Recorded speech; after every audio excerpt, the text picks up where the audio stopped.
What's up, guys? My name is Jason DOSS. I'm the owner of DOSS TASTEBUDZ food truck. It's been a whole year since we talked about the food truck build out. Merry Christmas, Happy New Year's, and thank all you guys for following us and supporting us. I know time is valuable, so I'll be real quick with this video and real detail. We'll be talking about the experience as far as who we chose as our food truck provider, who did the actual build out. Trailer King Builders, the ups, downs, the good, the bad, and everything in between. So it's been one whole year since the bus was retrofitted. We took it down to Houston, picked it up, and there's some good things and there's some bad things that we want to go over. If you guys are interested in becoming a food truck owner or interested in getting in the mobile food truck business, there's some things that you guys are definitely want to do your homework on. We don't want you guys to run into the same situation or same problems that we ran into. We'll be going around the outside of the bus first. Just touch over the details that we learned. But while we're at it, if you guys haven't already done so, go ahead and drop a like and subscribe to our channel. This definitely gives us motivation to continue doing videos like this and help you guys out. First thing first, when you're having a mobile unit built out, meaning you've chosen your own vehicle and you want to go get it retrofitted, meaning that you're having it well done, stripped down, all of this new equipment that's going into your vehicle, the first thing that you want to do that we learned from is remove the batteries from the vehicle. Some things that you guys didn't know: when we picked the bus up, the bus actually didn't start the next day. We were stranded pretty much at a hotel. Long story short, our bus ECM was fried. That's basically the engine control module, the brain of the engine. It cost us a lot of money, cost us a lot of time. It's definitely one thing that you guys want to know. If you're getting a food truck built out, disconnect the batteries, or make sure at least the company knows to disconnect the batteries. Second thing, everything worked fine on the bus when we first got it. Stop signs worked, doors worked, the lights worked, the horn worked, everything worked just fine. When we picked the unit up, there was a lot of things that didn't work properly. First off, when I cranked the bus up, my red and yellow flashers were not working properly. I stepped on the brake and they came on. That was a red flag. They must have crossed the wires some type of way. Okay. All right, there we go. So yesterday we came over here and we looked at the bus. It looks crazy on the inside. Y'all gonna see it with me. Everything looks real good, but there's some small issues that need to be fixed. So hold on, I think this is Roy coming down. Not yet. Thank you so much. What's going on, Roy? Hey, what's going on, brother? You got it? How you doing? Good to see you, man. You too. Roy's camera shy, so I'm not gonna put him on camera at all. But he's the muscle behind all the hard work put in. How are you? So yesterday they told me there was some issues. Yeah, there was some small electrical issues with the red and yellow lights at the top. It looks like when the bus is off, those lights are on because it looks like it was wired into one of the light bar that we have running across the top. So when we went to crank it up yesterday, it didn't start. It was dead. So I wiggled the wires around with the battery. It jumped right up. As soon as it came on, the yellow and red lights were on. So it looks like it was wired into it. And then when I hit the button, they actually got brighter. So it looks like it's connected into the light bar switch. And the door, when you open up the door, open up the passenger door or whatever, one of the lights come on, but the one on the inside won't come on, and the lights at the top also dim a little bit too. So somewhere there's like some small wiring, something going on. Yeah, because we didn't take off your lights. They just took off your lights. Okay. And because we took so damn long to come put them back on, we ended up putting them back on. Let me go check these real quick. Let me call somebody real quick to get down here. Okay. And let me have somebody check it out real quick, because I don't do electrical on vehicles. Okay. I can do all the rest. Yeah. But I don't mess with the vehicle electrical. Okay. As far as the inside, can we take a look at that, or you want us to wait till you get out the way and all of that? Let me. They told me y'all were here yesterday. Yeah, we were here yesterday, but I'm live today. All my followers want here. Unless you want me to show your face now, I'll show your face. Y'all want to see Roy run real fast? All I gotta do is turn the camera. No, I'm joking. Let me get this electrical done real quick. Let me figure it out. Exactly what you're talking about, and then I'll come back right now and get you so that it's all working. Hold on. So y'all heard what he said. We'll be back in a minute. Our stop sign was part of our build out. You know, when we get to a destination, the stop sign was supposed to pop out, the burgers on it, the stop sign was damaged. It was actually ripped out, and it's still to this day not working properly. Yeah, it's been reinstalled. Yeah, it's got the vinyl wrap on it, but it is not functioning properly like we had it. When we originally picked up the bus, as you can see on this video, the stop sign wasn't even installed. They had took it off. They said that they didn't have any idea who took it off or why it was even removed. And as you can see, a piece is still missing. I have no idea how much it costs to replace this stop sign to make it properly open and close. But this is one issue that we had. Another component that was damaged on our vehicle. The lights work just fine. It's in position, but there's a smooth cover that goes here that's missing. So that's the second thing. When you're picking a builder to do your unit, make sure you do your homework. Yes, we did our homework, but we should have did a lot more homework on the history of the company. Of course, this was a massive build out. Trailer King Builder had not done any type of buses on a scale this large prior to us showing up. This was a big challenge for them, and there was a lot of things in the process that got damaged. They work properly now. They work just fine now. But our serving windows were hanging down. They were broke. We went to raise it up. They fell right off. It works properly now. There's no issue with it. They pop up. They work just fine. Another thing that was not working properly was our actual serving window that opens. It was not shut. As you can see here in the images, it was not secure when we shut it. There was an opening in it where you could, basically see on the outside, water could get in.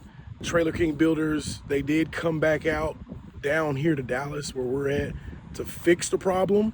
But again, that was something that we didn't see on the initial walkthrough when we picked the unit up.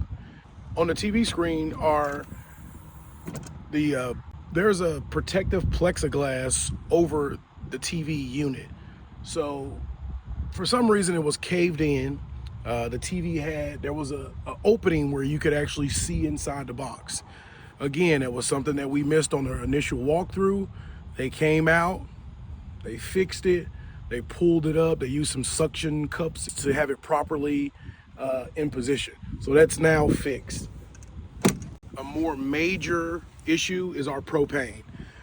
If you guys don't know, we have propane that's here for our cooking equipment, and then we have a separate tank that's used for our generator. Now, when we first got the unit, they hooked up all the propane. As you can see in the video, they went through the test with us. We didn't know anything. This is a new unit for us. When we brought it back home, we had it running and had the stoves and the fryers and everything running. We smelled propane. That's a bad sign. We went and got it tested. It was just a loose connection. They didn't properly secure the propane line. When we spoke to the guy, he said, man, that's not something that looks like it will come unsecured by just driving. Again, red flag, something that they should have seen, something that we should have noticed when we first did the walkthrough. But hey, we got experience now. That's why we're doing this video. And a lot of you might say, well, why are you guys deciding to do this review a year later? You're not able to discover everything on the first day, second day, first week. Some of the equipment wasn't even used until months later. So we put in more than enough time to write down these issues that's happened to us, be able to provide you guys good feedback if you're thinking about getting into the food truck business, thinking about having a mobile unit. These are things that you guys need to know, and I would hate for anybody to run into. Okay, so while we're on the outside, I almost forgot. So these LED lights that go across the top, this last bar here was, I guess, disconnected. It didn't work. I had to tap it in. It was just, small things like that wasn't working, but it's secure now, and it looked like someone just didn't plug it in all the way. They all plug in. I pushed it in and it worked just fine. While we're still on the outside. So another reason that we waited a year to do this review is because the weather, the elements changed. It's hot, it's cold. It was cold when we picked the bus up. Not much rain. After having a unit, the very next day we had the vehicle at the commercial kitchen, we noticed it rained. And we noticed there were leaks on the inside of the bus. That was something that we didn't have an issue with prior to the bus being retrofitted. The top of the bus had to be cut out for our hoods. It had to be cut out for our AC unit. That was an issue that we did not have whatsoever before the bus was retrofitted as far as water leaks. They had to come out, fix the issue, and to this day it's working fine. There's no leaks, but those are things that you want to consider when you're having your vehicle or your food truck, food trailer built by a company that you've done your research on. Trailer King builders, if I had to give them, stars, out of stars, I'd give them probably, 2 out of 3 stars, or 2 out of 5 stars. And that's just because the bus actually is decent considering all the issues that we had to fix, but their overall customer service, their overall, quality of materials that they choose, and you're gonna see it when we go on the inside. There are some things that we had to fix and had to do more work than was required by us. I'm gonna talk to you in a minute about our blueprints. There was some mistypes on our blueprints, things that were placed in the blueprints that were not actually in the build out, things that stopped us and held us up during our permitting process. Because when we go through our permits through big cities like Dallas, they look at all the details, they go through all the details, and when they don't match up, that's an issue for us. So another thing, this is one of our major components to our unit. This is our generator. Now, this generator here is brand spanking new. It's a Duramax dual fuel XP 13000, big boy. This could power a whole house. The generator that we had when we bought it, it was the same make, model. It was just a smaller, it was 12,000 EH. But when we received it, the bad thing about it was there was all type of scratches on it. It was banged up. It looked like it had probably been dropped off the bus or something. The key switch was damaged. The key was actually missing. It was just horrible. Like when we asked the question of where's the key, they said, "Oh, I don't know. Maybe it got lost." Something that I wasn't looking forward to hearing on a $1,400 generator. They had excuses for everything. When we picked up the unit, we had a walkthrough list of everything that we wanted to check off. That was something that was added onto the list that they needed to take care of. It was a list of things that were not properly secured, not properly returned, and not properly handled. So the generator, the brains of the operation, one of our main components, was severely damaged, key broken, parts on it that was bent up, and it just looked bad. I ended up getting a new one because that one malfunctioned on us, and but that's another story. The vinyl wrap is beautiful. I love it. 2 things with the vinyl wrap. One, we were quoted a price, $8,000 to be exact. That covered all the verbiage on the wrap, that covered all the graphics, the names, QR code, anything we wanted. It was all included for the $8,000. As you can see here in this description, we have the side, back, front, and even the top of the bus covered. When we were quoted the original price for $8,000 and we sent in the blueprints, right after finalizing our design with the graphic designer Kelly at Andres Printing, we were quoted a different price from Kelly, which is highly unusual considering she never spoke with us about any finances. The only thing we spoke about was where verbiage was going to be placed, just the total design of the bus. The only person I spoke to as far as financing was Patrick, and all of a sudden I'm being quoted a different price as far as the extra $4,000. Patrick explained to me, don't worry about it, we'll honor our word, the $8,000 is locked in. I said, good deal. We went through with it. Now, when we picked the bus up in Houston on the pickup day, the vinyl wrap was not done at the top. He brought me into the office with Andres there and tried to explain to me that that was going to be an additional cost. After all of that's been said and done, they actually sent me the vinyl wrap. They sent it in the mail. They asked me to go take the dimensions. They asked me to measure the top of my roof. What's the measurements? I gave them the measurements, and they sent me the vinyl wrap in the mail with the QR code, with the logo. And what do you know? I had to pay and have it installed. So another thing is the mismatched flames. Not a lot of customers will recognize something like this with this unit being so big, but we obviously recognize it when we pay the amount we paid The vinyl wrap was actually being placed on the bus when we walked up. When we walked up to the unit, Andreas was actually installing some final pieces on the unit, and that was kind of a red flag. The final part on the vinyl wrap that I want to go over is the front part of our logo. As you see on the description, it shows that we have a front logo on the front of our bus. When we received the bus up on pickup day, this is what we received. It's basically a piece of cardboard with our logo on it. It has some lights on it. They told us that we can vinyl wrap it to the front or stick it to the front of the bus. It was really disappointing. This is not what we paid for.